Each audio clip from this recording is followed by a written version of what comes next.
History says she was cruel. The court called her a seductress, a tyrant in silk. But they never said what they feared most. Wu Zetian didn't just play the game of power, she rewrote it. In a world where a woman's voice was barely a whisper, Wu's became law. And for 50 years she ruled with a mind like ice and a heart that burned for control. This isn't the story of a monster, this is the story of a girl who refused to disappear. In the cold winter of 624 in what is now Shanxi province, a daughter was born into the Wu family. Her name was Wu Zhao. Her father was a wealthy official, powerful but not royal. Her mother was strict, disciplined, and expected silence from her daughters. Wu Zhao didn't cry louder than the others, she just listened longer. At 14, she was sent to the palace of Emperor Taizong as a concubine, not because she was beautiful, not because she was chosen, but because she was available. Her role was to be invisible. But instead of fading, she studied politics, philosophy, the faces of the court. She learned that power doesn't come to those who speak, it comes to those who understand. When the emperor died, custom dictated she become a nun, and so she disappeared. But only for a while. Years passed. A new emperor rose, Taizong's son, Gaozong, and when he walked through the temple where Wu had been buried in silence, he remembered her. Wu returned to court, this time as his concubine. But the palace was no gentler than before. His wife, Empress Wang, and the favoured consort Xiao saw Wu as a threat. And Wu, she saw opportunity.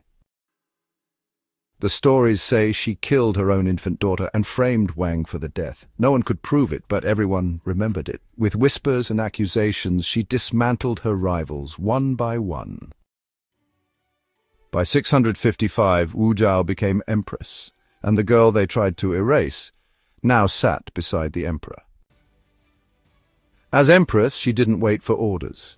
When Emperor Gaozong's health failed, she took control. She read every petition, signed every command, ministers who resisted, exiled, imprisoned, or worse.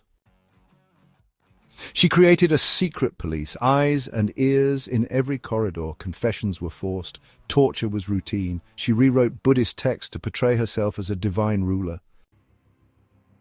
This wasn't just ambition, it was domination, and it worked. The economy grew, the exams became fairer, the empire stabilized.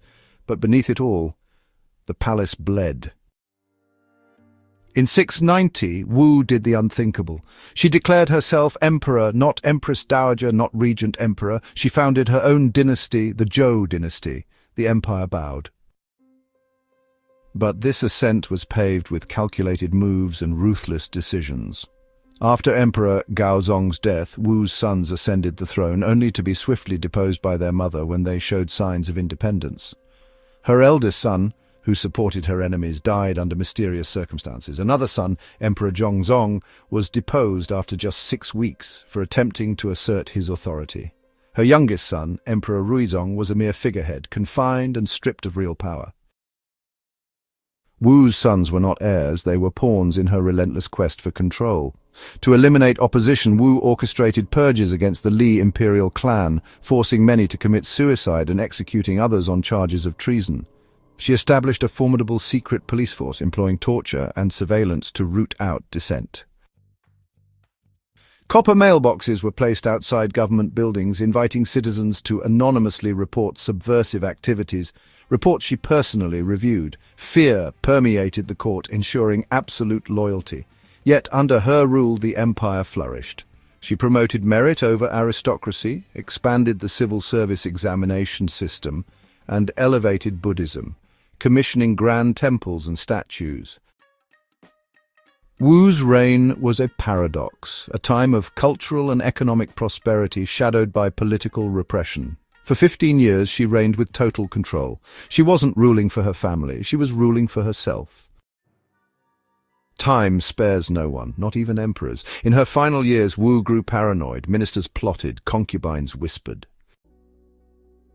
In 705, under pressure from her court, she abdicated the throne. She died months later, alone. Watching the world she built pass into the hands of those she once controlled. Her dynasty was erased, her name was dragged through history's mud, but her impact unshakable. Wu Zetian was never meant to rule. She wasn't born royal. She wasn't crowned by fate. She took it all, and for half a century, the most powerful person in the world was a woman. Mother, killer, scholar, empress, say what you want about her methods, but she proved one truth no dynasty could deny: greatness doesn't ask permission.